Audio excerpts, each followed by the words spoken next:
Assalamualaikum warahmatullahi wabarakatuh. Teman-teman, kita lanjutkan belajar ngaji kita ya. Untuk hari ini kita sudah sampai di juz 4 ya, dari Quran surat Ali Imran. Kita mulai dari ayat 92 ya. A'udzubillahi minasyaitonirrajim. Bismillahirrahmanirrahim. Alhamdulillahi rabbil alamin. Ar-Rahmanir-Rahim. Maliki yaumiddin. Iyyaka na'budu wa iyyaka nasta'in. Ihdinas siratal mustaqim. Siratal ladzina an'amta 'alaihim ghairil maghdubi 'alaihim waladdallin. Amin. Bismillahirrahmanirrahim. La tanalul birra hatta tunfiqu mimma tuhibbun wa ma tunfiqu min syai'in fa innallaha bihi alim. Artinya, kamu tidak akan memperoleh kebajikan sebelum kamu menginfakkan sebagian harta yang kamu cintai. Dan apapun yang kamu infakkan tentang hal itu, sungguh Allah Maha mengetahui. Ya, jadi ayat ini menguatkan kita untuk berinfak ya.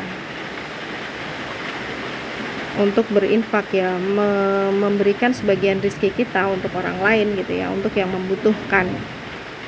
Dan tidak perlu khawatir, Allah Maha mengetahui, nggak perlu ditunjuk-tunjukkan. Allah pasti membalas, gitu ya. Baik, kita lanjutkan. Kullu ta'ami kana halal li bani Israila illa ma harrama Israil Israilu ala nafsihi min qabli an tunazzalat Taurat. Qul fa'tu bit-taurati fatluha in kuntum shadiqin.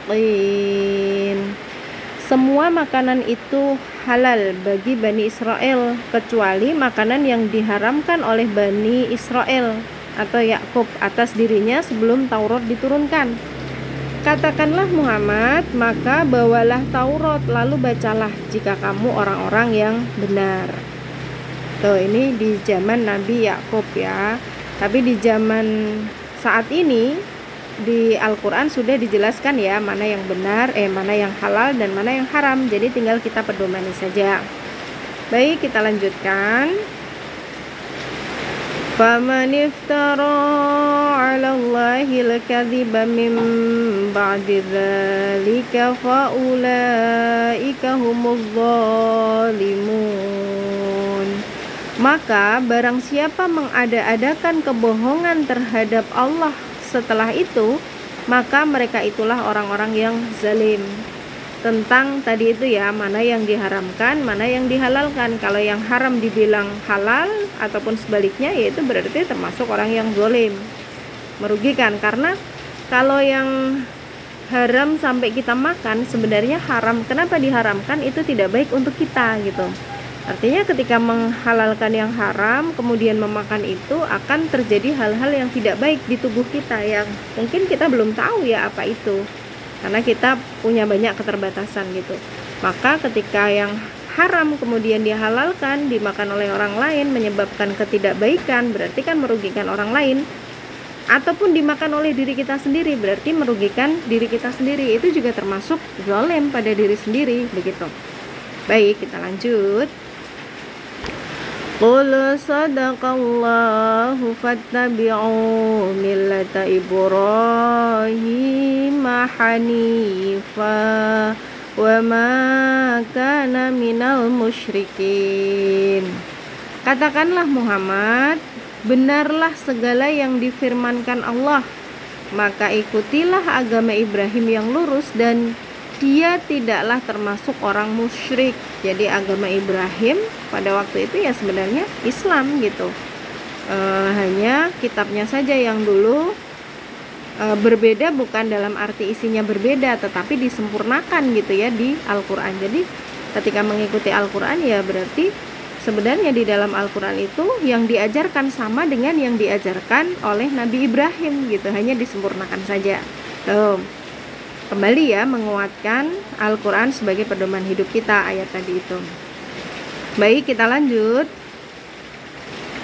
Inna awwala baiti wudi'a lin-nasi lalladzi bi Bakkata mubarakan wa hudan lil alamin.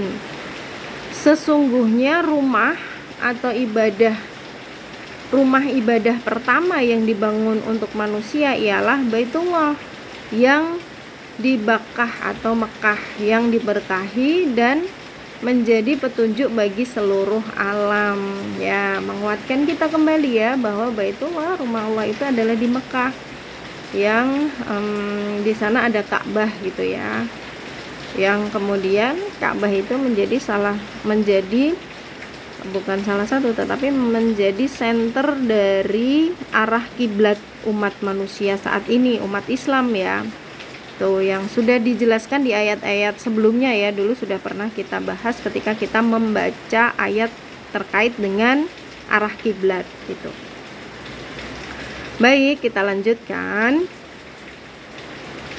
Fihi ayatum bayyinatum maqamu Ibrahim wa man dakhalahu kana amina walillahi 'alan nasi hajjul baiti man istata'a ilaihi sabila wa man kafara fa innallaha ghaniyyun 'anil 'alamin.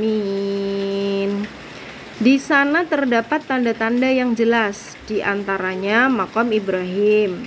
Barang siapa memasukinya, Baitullah, amanlah dia. Dan di antara kewajiban manusia terhadap Allah ialah melaksanakan ibadah haji ke Baitullah. Wajib ya ini ya. Yaitu bagi orang-orang yang mampu mengadakan perjalanan ke sana. Barang siapa mengingkari kewajiban haji, maka ketahuilah bahwa Allah Maha Kaya, tidak memerlukan sesuatu dari seluruh alam. Nih, satu yang bisa kita pedomani dari ayat ini, bahwa haji itu ya harus diperjuangkan, karena haji itu kewajiban ya, kewajiban, tapi garis bawahnya adalah diperjuangkan dalam hal ini kan wajib bagi orang yang mampu ya. Ya, kita sebagai umat manusia ya berusaha untuk memampukan diri, berusaha bagaimana agar bisa menjalankan kewajiban itu, begitu ya. Wajib di sini untuk saat ini wajib dalam arti harta benda, mampu ya, mampu secara harta benda, maupun yang kedua mampu secara kesehatan, begitu. Karena Mekah itu kan jauh ya, membutuhkan perjalanan yang lama di sana, sehingga mampu di sini kalau untuk pemerintah saat ini ditandai dengan istitoah gitu ya. Istitoah itu yang pertama dicek adalah kesehatannya dulu gitu. Jadi kalau dinyatakan sehat, istitoahnya keluar, baru kita bisa melakukan pelunasan mampu secara biaya gitu. Kalau sudah sehat berarti secara biaya mampu, yaitu berarti berkewajiban untuk melaksanakan ibadah haji. Seperti itu ya. Baik, kita lanjutkan di ayat berikutnya. Qul ya ahlal kitab lima takfuruna bi ayatillahi wallahu syahidun ala ma ta'malun. Katakanlah Muhammad, wahai ahli kitab, mengapa kamu mengingkari ayat-ayat Allah, padahal Allah Maha menyaksikan apa yang kamu kerjakan. Nah, ini peringatan kepada ahli kitab atau orang-orang yang mengetahui kebenaran tentang isi kitab-kitab Allah, tetapi kemudian dia memutarbalikkan kebenaran itu, atau tidak menyampaikan kebenaran itu gitu, atau menutupi kebenaran itu ya dengan berbagai tujuan begitu ya. Padahal ahli kitab itu juga tahu bahwa Allah itu maha menyaksikan gitu. Kenapa dia mengerjakan begitu? Itu kan sesuatu yang aneh gitu ya, sesuatu yang harusnya tidak dikerjakan oleh ahli-ahli kitab yang menyembunyikan kebenaran gitu. Jangan sampai kita seperti itu ya.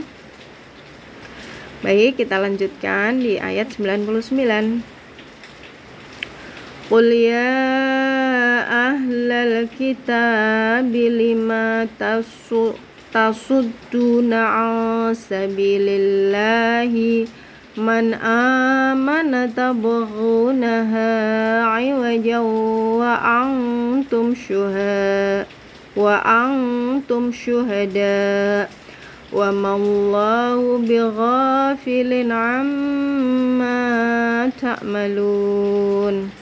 Katakanlah Muhammad, wahai ahli kitab, mengapa kamu menghalang-halangi orang-orang yang beriman dari jalan Allah? Kamu menghendakinya jalan Allah itu bengkok, padahal kamu menyaksikan dan Allah tidak lengah terhadap apa yang kamu kerjakan. Nah, ini memang berat ya, kalau sudah mengetahui kebenaran kok justru tidak menyampaikan kebenaran itu, bahkan di sini sampai menghalang-halangi orang untuk mengikuti yang benar. Nah, ini sangat disayangkan sekali, padahal dia itu tahu, kan dia tahu yang benar dan dia tahu bahwa Allah itu maha mengetahui, maha menyaksikan. Itu kan